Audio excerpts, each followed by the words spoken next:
when there is an issue and you go to the hospital with your daughter for something happens, or with my son for when you with kids, they will ask you very specifically what happened.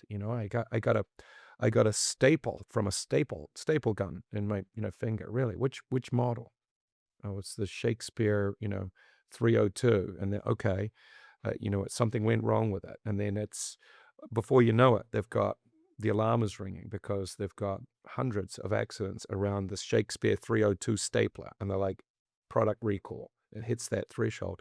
So it was Firestone tires were blowing out and they were being put on Fords, and niece data just blew up, and that was a massive product recall. All it's a great resource, and a lot of countries don't have it. Australia doesn't have it. We don't have that kind of system. We can't capture it.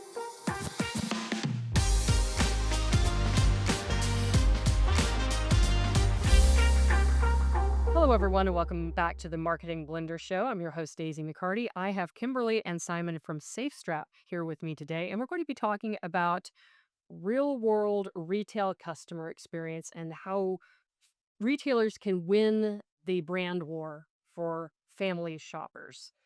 So there's been a shift over the last, 6 or 7 years. There's been a big rush toward digital, toward e-commerce, even for our traditional grocery stores, for example. They're doing a lot more online. And a lot of these brands are doing a lot to make their digital experience better. But often they're missing the boat on what happens when a family actually drives out to the store, they get out of their car, and they're ready to start shopping. So we're going to be talking about that topic today. We like to refer to the experience inside the store as the granular shopping experience. What's actually happening when that family walks through the door, and that can start from the moment the mom, even out in the parking lot. Some of the retailers are providing custom parking for moms with new families, which is getting it right. But for other retailers, you've got a busy store where a mom trying to hold on to her two toddlers and carry her an infant car seat is walking through a busy parking lot from way in the back. And that can be a terrifying experience for a mom. So then she gets into the store and she's reaching for a shopping cart. And we've all had this experience. You go to pull one out and it's jammed. It's jammed in there. Or they pull one out and they start walking and the wheel is clunking, or they lift their child up only to realize there's no restraint in this shopping cart. Those are the items the experiences that families that have, that right at the beginning of their shopping trip begin to have the caregiver begins to have that feeling that things are starting to go wrong. This is not going to be. I just need to get this done, get what I need, and get out of here. And it gets worse in many cases as they continue through the store and they're trying to get their shopping done, and there's no way to control the children. And they end up cutting their trip short. They don't get everything they need. Or worse for the retailer, they hear about a store that provides a better experience and they leave and go to another retailer. So, in terms of families as a demographic that the brick and mortar retail is going after, Kimberly, talk to me about why this is such an important segment, because it seems like retailers know the data, but they're not connecting the dots with, oh, we need to keep these people in our stores longer and we need to make sure we're the destination. Sure. Yeah, so we know that families shop more frequently and they buy double the groceries. Of course, they do because they're shopping for multiple family members. We also know that they're buying the higher margin items. Mom's coming in for the cough medicine or maybe her makeup or those kind of things. And to piggyback on what Simon was saying, these brands have spent the time to bring in Starbucks and have the parking, maybe a nursing area, family restrooms. And they've even widened their aisles. Even some grocery stores that are now like marketplace stores have widened their aisles, and they're offering car seats and playpens and things above and beyond diapers, formula, and food. It's crazy to watch these moms come into their stores and they're trying to buy something that's pretty bulky. But where are they going to put it if their car seat is inside the shopping cart basket? So I think that it's important that, and that's why we're here today, is to say that this equipment that we're talking about, her granular experience, is not a nice to have. It's a must have if you want to have a higher basket ring, if you want to keep parents, moms, children safe in your stores and allow them to come in and get everything that they need. Taking a look at this equipment is pretty important. I know we have a lot of data about the millennial mom, and she's the primary decision maker on which stores are going to be shopped at, spends more money, shops for longer. But also with Gen Z and Gen Alpha, when I was doing research for the article, it appeared in Progressive Grocer, they want to go into a physical store. It's a destination. They want to get out of the house. They want to get the kids out of the house. The kids want to go to the store because that's an exciting part of their day. We have not actually reached a point where, well, all the new moms just want to shop online and have stuff delivered. It's not true. Absolutely, and grocery shopping is the one thing that they can not feel bad about shopping for. You got to have groceries for your family, and they do use it for a reason to get out of the house, especially these new moms. And we know that there's 4 million babies born every single year, so new moms are coming online all the time, and we know that they choose the store at that time. They're going to be loyal to that brand, and so we believe that this granular level. Um, when stores take a look at that, they're going to be the winning brand. They're going to win that business because she's going to want to come back. And again, she tells her friends. Again, we see a lot of moms on social media, and they don't just talk to other moms, but they'll get on social media like their mom friends, but they'll get on social media and talk to the public about it. And it's really important that retailers take a look at this. Yes, we've seen some pretty interesting content from some influencers who have, million or more followers, and they have things to say about their shopping experience, especially if it doesn't go right. The retail stores that have determined that from the get-go, okay, we've got around 3% of our customers walking through the door are arriving with an infant carrier. What are we going to provide to that demographic? And then bringing in the safe docs and making sure it's available and easy for that mom to grab is the first place to start. Putting a diaper changer in the restroom to making sure that if there's an issue during the shopping trip, there's a quick place for mom to go and change that diaper rather than abandon her cart and head home to change a diaper and have to come back later in the week. Or if she's got multiple children, perhaps she's got an infant and a couple of toddlers, providing a simple piece of equipment that accommodates an infant and two toddlers is an absolute no-brainer for the retailer because they're going to get their, in terms of ROI, they're going to get their expense back with the longevity of the customer, the frequency of their shop, how much they spend in their stores, the items that you just said, and the fact that they are going to commit to that retail store because they're meeting their safety requirements, they're improving on their customer experience, and they can get everything they need. Yeah, yeah, we know moms want reduced friction. They have a lot of mental load that they're walking around with. Planning the meals, figuring out what to shop for, and then having the kids in tow. So, it allows them to shop for what they need. And I think just a regular store is like, yeah, the prices were good. I got everything that I needed.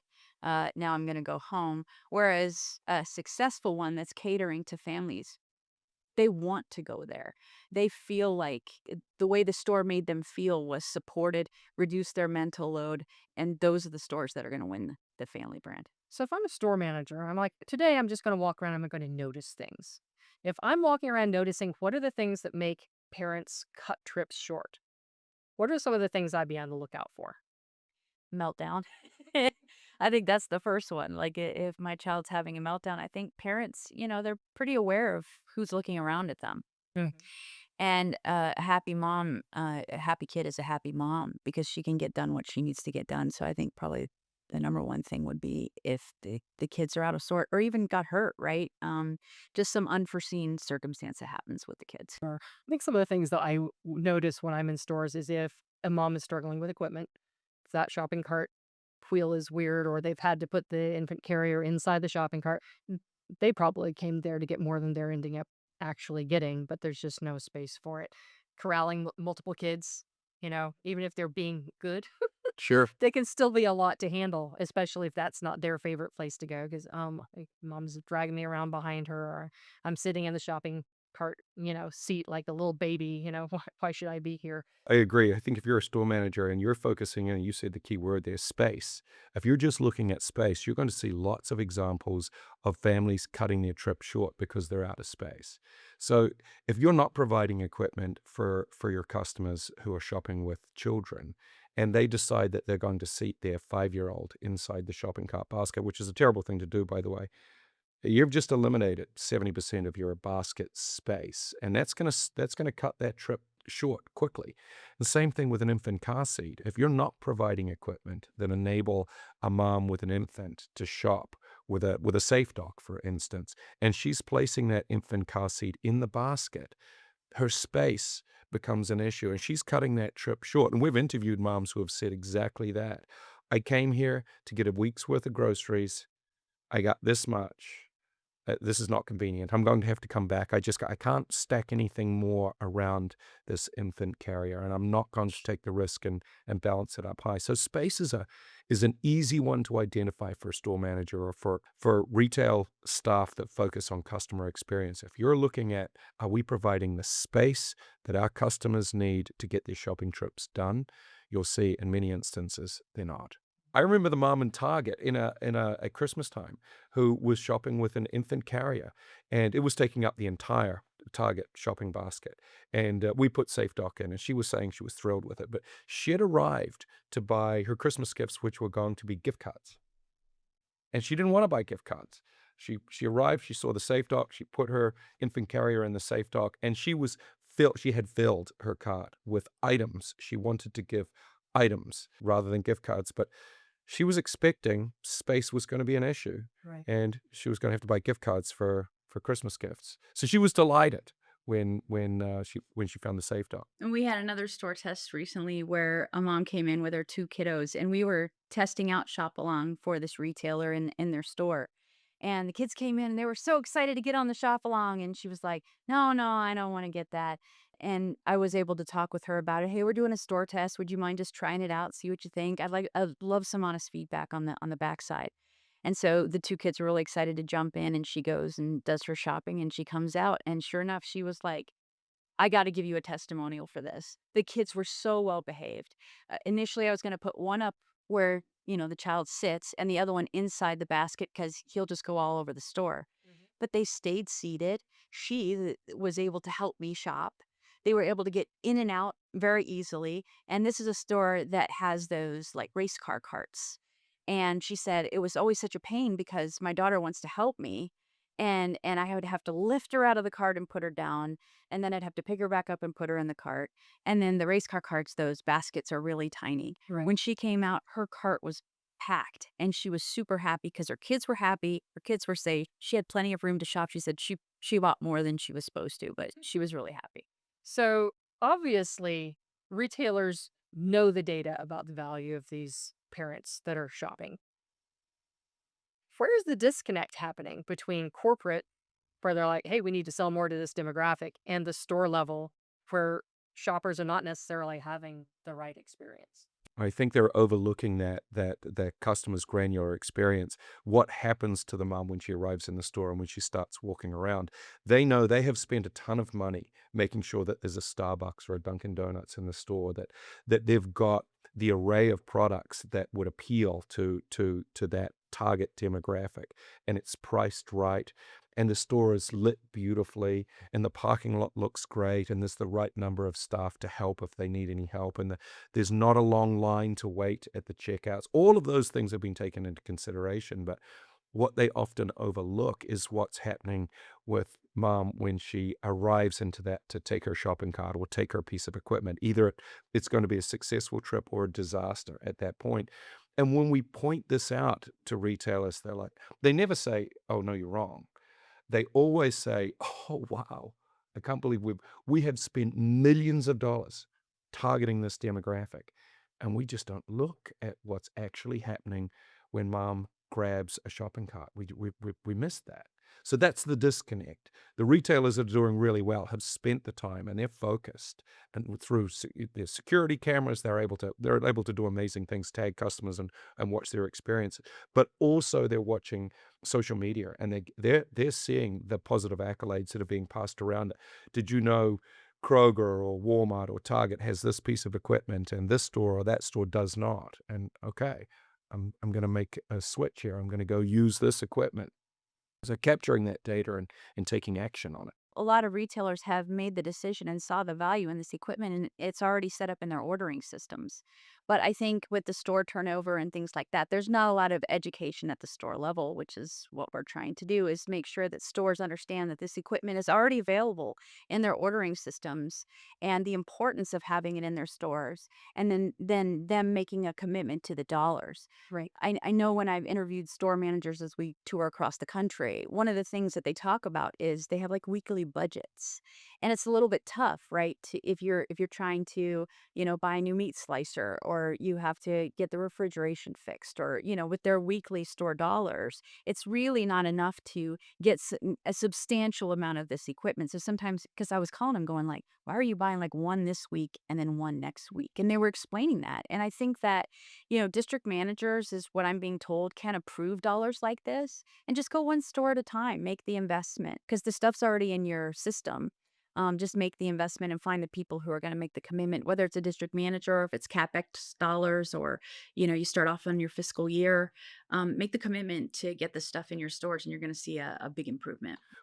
Another disconnect that we've seen recently, Kimberly and I were talking about this last night, and that is retailers that say, absolutely, this is a no-brainer. We've got to put it in our stores. We'll make it available to our store managers immediately, and they'll put it in their internal ordering system, and then not communicate this new item detail out to their store managers. So we're out in the field saying, why did you not choose to, you corporate put in this item? Why did you not choose to put it in your stores? And I didn't know it was there. I had no idea. I've never seen this item before. But corporate's like, well, we put it in the system, so the store managers will buy it if they need it or if customers ask for it. But it doesn't work that way. Yeah. You've got to put it in front of the store. You've got to explain it to the store managers, what it's for and why it's being adopted by corporate, so that they can make an informed decision and also take a look at what's happening in their stores and say, oh, I want it. I see that. This is going to fill a need. And we have heard from store managers that their customers notice and appreciate, and they talk about it. Right. They definitely do. So let's start with the very smallest, least expensive steps that stores can take to improve the customer experience. It starts with just seatbelts on the shopping cart. Every shopping cart should have a working one. I think what was really interesting years ago, and I've forgotten which retailer it was, but they did they brought in an expert who surveyed customers that were arriving in stores and looking at shopping carts that had missing or broken seatbelts, and then they're asking, "What is it to you? What does that mean?" And the responses were pretty shocking. Like, okay, well, if you've got missing or broken seatbelts in your stores, that says a lot about this retailer. Clearly, they don't care about me or my experience or my children, as opposed to the retailers that are really focused on keeping really good quality equipment in their stores, everything maintained and working properly. Customers walk in and they feel safe and secure. And okay, this retailer cares about my experience. This is not a rickety shopping cart. This is a smooth flowing shopping cart. And we all hear stories about how beautiful these Target shopping carts are. It's a big topic of conversation in the retail industry. And I think it is because so many people are frustrated with grabbing that shopping cart that has a broken restraint and a wobbly wheel and is clunking its way through. It's a very frustrating experience. Changing the seatbelts out, for instance, is such an easy process. Seconds to change one out, super inexpensive, a couple of bucks a piece, readily available to every retailer. And there's really no excuses why, from my perspective, why retailers wouldn't be maintaining their fleet in a safe working condition. So right from the get-go, customers feel like, all right, I'm valued. My family is valued. I've got a nice, easy shopping cart. This is going to be a safe experience. I think it's important to recognize the shopping cart is the item in the store that customers have the most physical contact with. This is the thing that you're physically battling with through the store. And it's one of those things that I think I see more and more as brands shift to what is their digital experience like. And I say this as someone with 20 years background in B2B tech. One of the key questions that my customers have often failed to ask over the years that highlights why their software, why their solution is not being adopted is they're not thinking about what is this person doing in their physical environment. Yes, they're online. Are they on their phone or on the desktop? What is the thing that they're having to do off screen in order to make this thing work in your system? And I think I see that in retail as well. It's like, here's my digital coupons, here's the advertising, here's all this. I can, shop online and pick up in store. But they're missing what are the physical things that customers are touching? You're absolutely right. Right. So step up from just, shopping cart seatbelts, which we see in every store. There are some things we don't see in every store. And one of those, Kimberly, is the shop along. Tell me about how moms feel about the shop along. Moms love the shop along. The nice thing about the shop along, and the shop along is a two-seater extra seating piece that attaches to the retailer's existing shopping cart. And the nice thing about the shop along is we designed it to work for ages like 18 months up to adults to 250 pounds. A lot of the moms tend to have older children that use it because their kids don't want to walk. Moms like it because it fits such a large age range. It also has extra space underneath the seating for diapers, water, bigger, bulkier items. And because the shop along attaches to the retailer's existing shopping cart, it allows them to use the lower tray of the existing shopping cart and the entire basket. And we know moms spend a lot of time and money in the store. So keeping their kids happy and safe in one spot on the cart outside of the shopping cart basket so that they don't take up the room that they need to shop, and then having all the extra space to shop into is a big plus for them.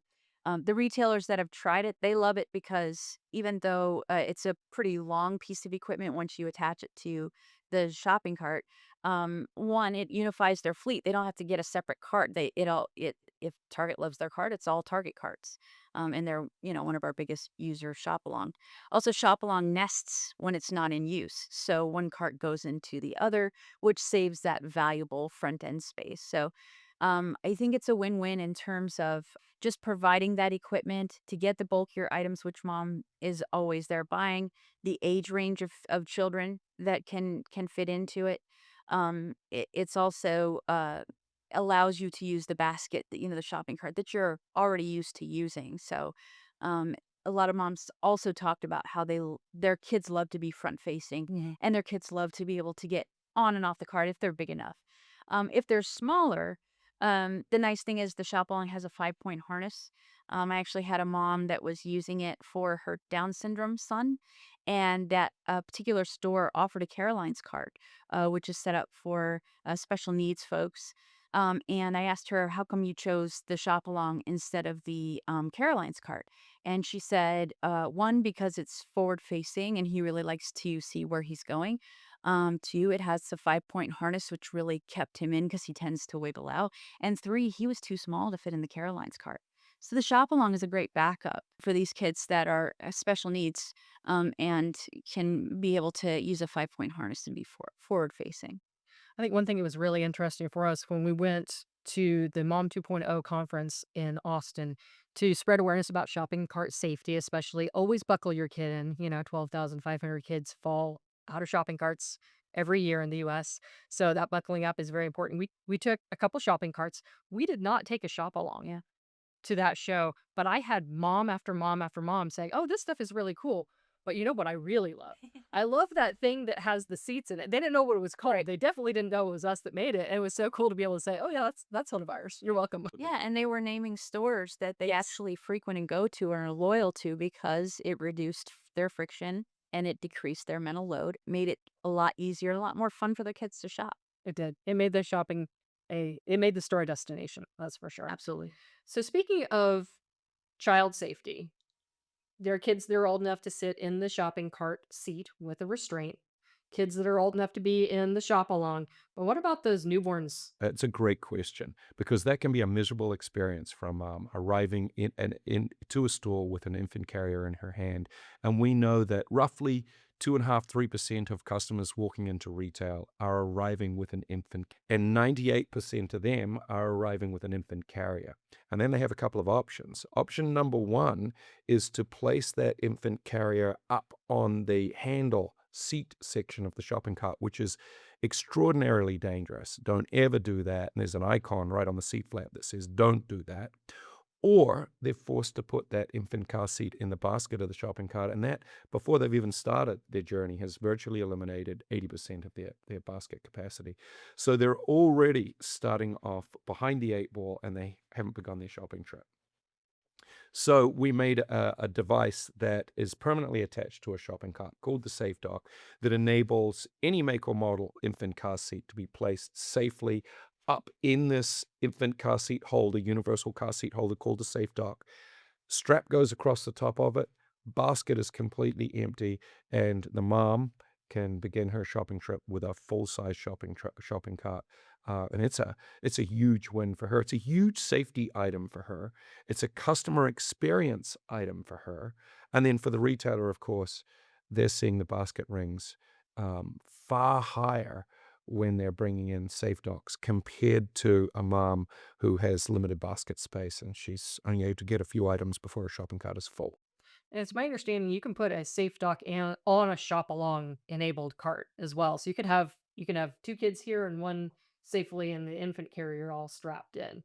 So and you still got the whole basket. Once those retailers begin to really look at the equipment that we offer and the experience, the actual granular experience that's happening to their customers, they have organically begun to add the safe dock on some options to their shop along because they know as a family's growing, there's going to be a period of time where mom has got her toddler and her infant car seat. It happens all the time. And now they've got a piece of equipment that will work for that mom and enable her to shop safely and conveniently and get what she needs. What's the typical number or percentage of carts that you'd like to have a safe dock on and or shop along based on your customer? Yeah, we say about 2% of your carts. So if you have 300 carts, it's going to be about 6 carts. And it also depends on the size of the store. The marketplace stores definitely need more. I mean, when you look at Walmart, they'll tend to have 12 or 18 of them. If you have two separate entrances, you want to make sure that you have enough equipment at each entrance.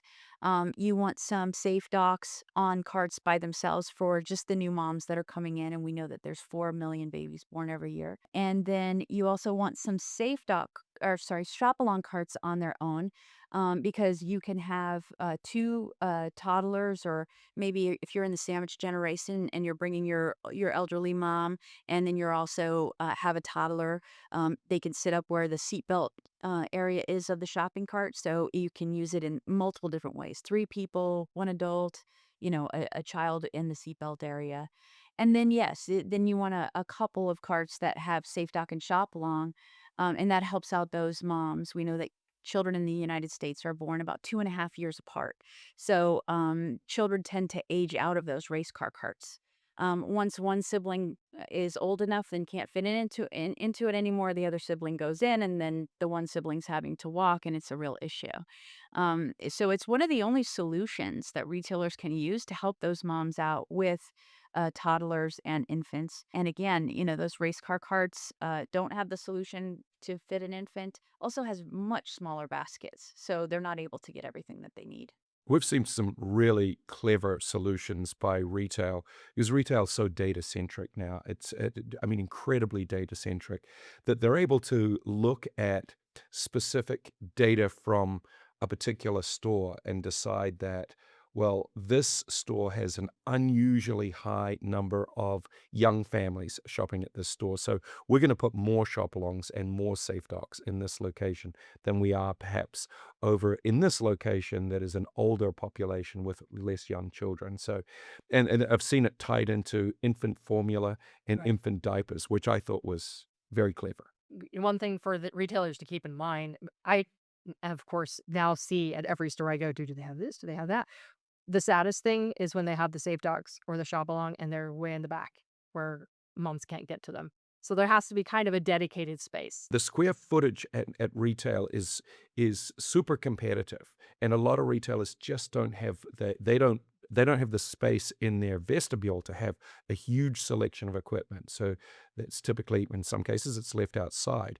But when it's left outside and around the corner out of sight, it's completely invisible to a mom arriving with her children. It's One of the solutions I came up with that I'd like to see somebody implement is, a kitty cart corral. So parents know exactly where to go every single time. And you can say, brand name cares about kids, and this is our kitty cart corral. And they're always going to be in the same place. The parents will always know where to go. If you don't have room in the vestibule, I know that they do make cart corrals that are covered, right? And if the parents, as long as it's available with one pole and they know exactly where it's located, they're going to use it every single time. That's what the interview and the data say. Yeah. Absolutely. So, what's your current focus as Safe Strap when it comes to retailers? What's the top three things that you're trying to accomplish to help them up level the shopper experience? For me right now, it's awareness, awareness, awareness. End users, so moms, new moms, they don't know what to look for. They don't know that it's available. When they find out, a lot of times, we'll get orders for Safe Dock or Shop Along because a customer has requested it, right?